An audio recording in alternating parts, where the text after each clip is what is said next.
Does your classroom feel like a constant battlefield of bickering and tattling? You're not alone, and it's not your fault. But what you may be discovering is that your students don't actually know what it means to be a friend. So today we're breaking down the friendship formula and how you can use it and teach it to your students to help improve peer-to-peer relationships and build a classroom culture where students feel seen, safe, and ready to learn. Hey friends, welcome to Enjoy Teaching Again, the podcast for teachers who love the work but need a little spark to bring the joy back. I'm your host, Elizabeth Peterson, classroom teacher, arts integration specialist, and passionate educator of over 25 years. If you're overwhelmed by behaviors, disengaged students, and long, exhausting days, you are not alone. But together, we can turn things around and you can teach with confidence and purpose again. So locate that cold coffee of yours, find your favorite pen, I know you have one, and let's dive in. It's time to get inspired and enjoy teaching again. You probably want to make relationship building a priority in your classroom, but you just don't want another thing added to your plate, right? Well, I want to invite you to check out the Classroom Reset. This teacher-centered group coaching program gives you practical, proven strategies to build a caring classroom culture without the fluff or the therapy sessions. We dedicate an entire module to helping you build peer-to-peer relationships that create a sense of belonging and calm. Go to theinspiredclassroom.com/reset and take your first step towards enjoying teaching again. Okay, so here's the problem, and it's pretty massive. It's that feeling that students are disconnected, and it shows, and it's so real. This disconnection leads to behavior issues, a lack of collaboration. I mean, how many times have you grouped up your students and there are just issues right from the start? Eye rolls, huffs, puffs, all those things. It leads to loneliness inside the classroom. The thing is that so many kids do not know how to be a friend. In fact, just this year alone, on two very different occasions, I had a boy come up to me and say, with all the sadness in his face and his body language, that he just didn't have friends. The other boy not only said he didn't have friends, but he didn't know how to make friends. And he felt like nobody liked him. And the looks on their faces were just so sad. They looked so lonely. And I could tell that they truly, truly felt that. And to be honest, they weren't far from the truth. They didn't have friends in the classroom. The other students didn't know how to act around them, or they would kind of like ignore them, or they just kind of like didn't know that they were there. And so that really got me thinking that we as teachers have this opportunity to really help our students not only understand that friendship is an important part of life and being in school and eventually being in work, but we can give them the opportunity to actually learn how to make friends in an appropriate way in the environment of our classroom. The thing to remember as a teacher is that a sense of belonging isn't just about teacher-student connection and building those relationships between yourself and your students, but it's also important to have peer-to-peer relationships be an important part of your classroom's culture, because peer relationships can lead to students feeling safe and ready to learn. And belonging, the sense of belonging, is so essential to creating a caring classroom culture and getting your students and you the best results academically at school. This really does connect to Maslow's hierarchy of needs. If you look at that pyramid of needs, at the bottom is, your real essentials: air, food, water. And then the next level is that sense of safety, right? Making sure that students or ourselves, we're safe, we have shelter, we have some stability. But right above that, before we get into ourselves being able to use our higher order thinking, for us to be able to learn things, understand the world around us, and really apply our knowledge to things outside of ourselves, before we can get to those types of learning, there's a whole row inside his hierarchy pyramid where the focus is on the need for belonging and inclusion. And if we can foster that sense of belonging inside of our classroom, the learning is going to accelerate. If students feel like they belong, like they have some friends in their classmates, they're going to be so much more willing to take risks, make mistakes, contribute, work together. The benefits inside of our classroom can be immense. So I want to introduce you to the concept of the friendship formula. And the formula is very simple, and we'll talk a little bit about it in this episode and how to introduce it to your students as well. So the formula is empathy plus kindness equals friendship. Now we talk and talk and talk about how much we need both of these things in our classrooms. When I go on to like Facebook, or I ask a question into the community online, or the Inspiring Teachers community online, which, by the way, if you're not part of that, you need to get in there. Go to theinspiredclassroom.com/community and come join our community of inspiring teachers. But teachers are always saying, myself included, that our students need to learn empathy and they need to learn kindness. But then the question is, well, how do we actually teach this? Well, we can teach this in the construct of how to make a friend, how to be a friend, and how to keep and grow a friendship. So let's first talk about empathy. Empathy, of course, is noticing how someone else might be feeling and understanding a little bit about how they're feeling, recognizing it in someone else. And I know a lot of teachers feel like their kids just don't know what empathy is and don't know how to show it, right? So let's talk a little bit about how we can explain this in a way that will help students to see that they actually are empathetic and they can develop that skill inside of themselves. So a quick activity for this is to have a series of pictures, and you can grab pictures off of Google. You can just like throw some pictures up on your screen of different people with different facial expressions. In fact, if you Google emotion pictures or pictures of people's faces, a lot of images will come up that you can put up on a screen or even print out if you want. What I love doing also is using some actual photos. Like if you have printed out photos or photos on your phone or your computer that you can post up that show people having different emotions, you can just talk about them. You can ask the students, how does this person feel? If you saw a classmate that had this sad, well, you wouldn't say sad, you would say expression on their face. I'm saying sad because you can't see what I'm looking at.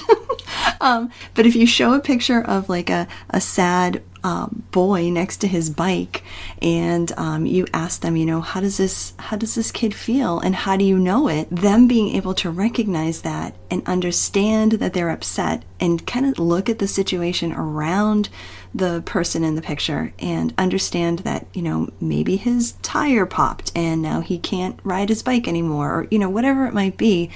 That's them getting in tune with their empathetic sides, helping them to understand that. You can do this with photos and pictures, but you can also do it with themselves. This is a fun, little way to insert some drama into your classroom, where you can do something like have a student volunteer come up and show an upset face or a really excited face or a happy face, and have them not only do their facial expressions, but do it in their whole body. Like some kids, their bodies will just naturally show the emotion as well. And then you can have them freeze in a tableau, a frozen pose or frozen picture, and have other students comment on how they look and how you can tell that they are feeling a certain emotion.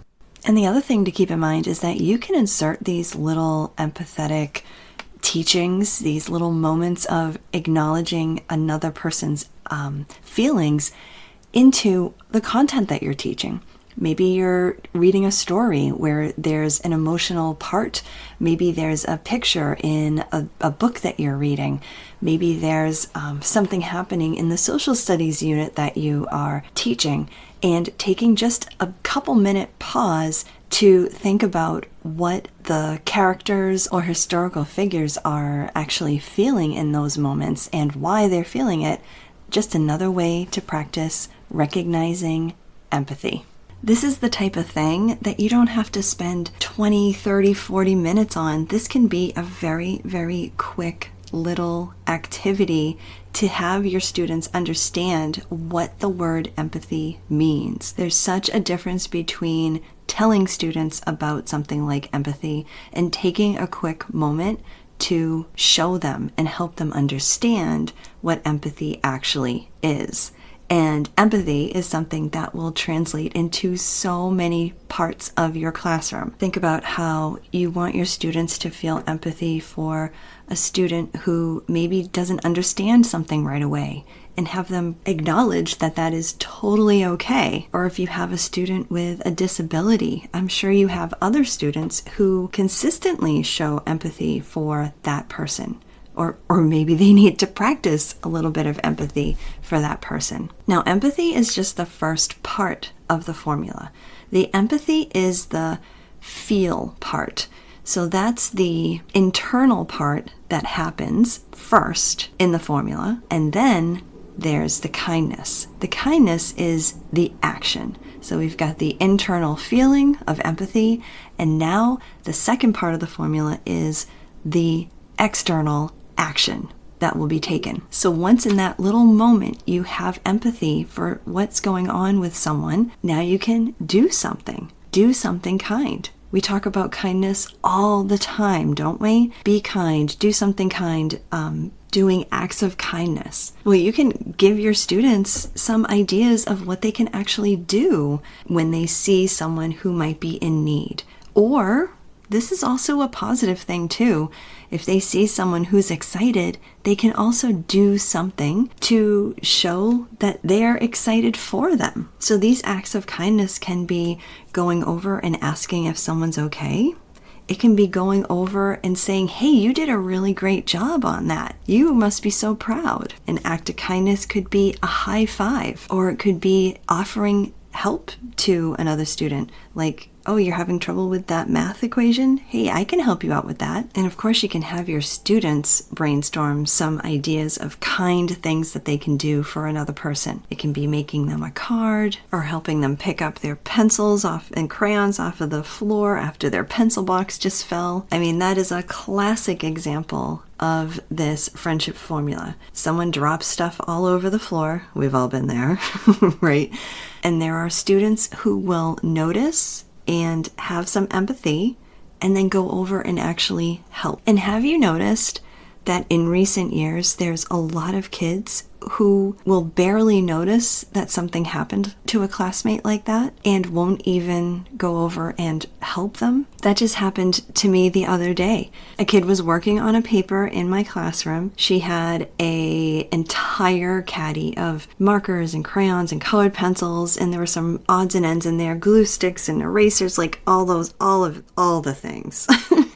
And something happened, and the entire caddy spilled all over the floor. And I noticed, as I was standing there for a moment, I noticed that there were at least 3 other students who were right next to her who didn't do a thing, didn't even glance over. And that was a perfect opportunity for me to pause and not address the whole class. I didn't address the whole class because there were also a few students that were going over and helping. And of course, I complimented them and I thanked them. But then I went over to a couple of the students who didn't do a thing, like didn't even acknowledge what was going on. And I mentioned to them that that would have been a great opportunity for you to see what happened and then go do something for her and help her out. It's sad but true. We need to have some more explicit teaching on how students can be better friends in the classroom. Now, I'm going to get on a sidebar here for a moment because some teachers and some other people listening may think, is it really our job to be teaching friendship and to be teaching them that they should know this? Shouldn't they know this? Shouldn't they be learning this at home? And yes, they should, but even if they are, they may not be registering the concept of using empathy and then doing something kind for another person, because they don't get to practice that in their home or practice that in their other activities that they may or may not be doing. The classroom is truly the best atmosphere for students to be practicing these skills. And you, as their teacher, are the best person to help guide them through these little lessons of how to work with others and build friendships. And they don't have to be best friends, right? But build these friendships and acquaintances in their classrooms, because these are the skills that they're going to need as they move higher up in school and, of course, eventually into the workforce. So let's start putting this formula together, okay?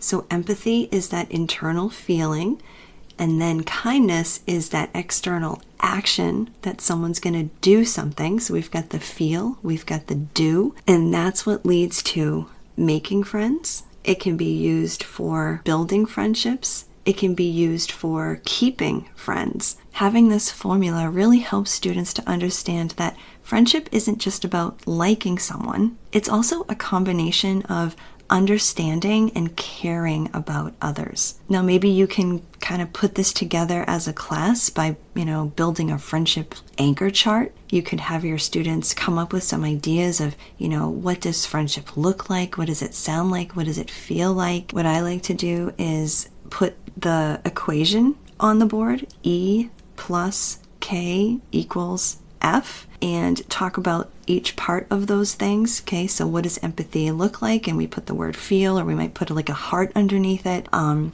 then kindness, we put the word do or action, and talk about the different ideas of simple things you can do to show kindness. And this year, I actually had my third graders create a visual of the formula inside of their seal journals that we keep in our classroom. Some of them did the math equation, some of them made it up like a recipe. A lot of kids liked putting like 2 bottles of liquid combined into one bottle in the center. So one bottle was E, one bottle was K, and in the middle was friendship, mixing the 2 liquids together to make friendship. And of course, some of the students were, connecting that to color, like blue plus yellow equals green. These are great visual reminders of what friendship is that you can refer to again and again throughout the school year. And then, of course, you want to put this into practice. So not only drawing kids' attention to the friendship formula here and there throughout the school year, but bringing it to their attention maybe before you do some partner work, or actually create time where students can work together on things and practice this formula. And a big shout out to Friendly Friday. If you don't know about Friendly Friday, that's something you will learn about inside the Classroom Reset. This is a SEAL teacher favorite, SEAL being social, emotional, artistic learning. And the teachers that go through my SEAL courses absolutely love Friendly Friday, where students are given the opportunity to actually create something for another classmate in the classroom. And Friendly Friday is the perfect way to practice this formula of empathy plus kindness equals friendship. So what is this really all about? It isn't just about getting kids to get along. It's really more about creating a classroom culture where everybody feels like they belong, not just in theory, but also in practice. When students know that they do have friends in the classroom, they are more likely to engage, they're more likely to take risks, and actually come to school ready to learn.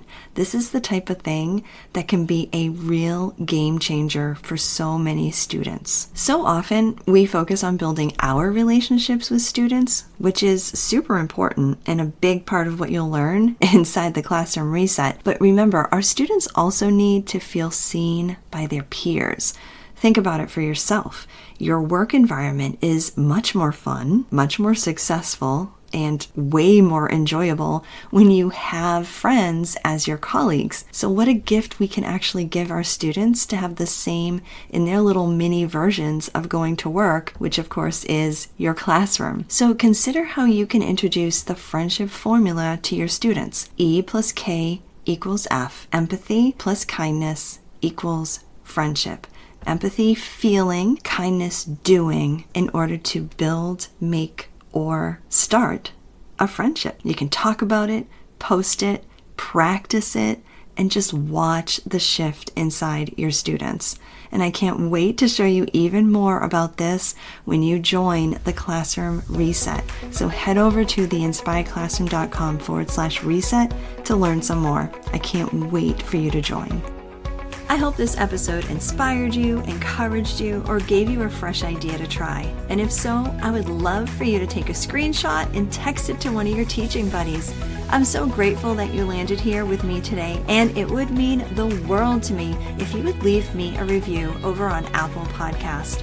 Thanks so much for being here, and I'll catch you on the next episode. This is Elizabeth Peterson reminding you to get inspired so you can be inspiring to your students and enjoy teaching again.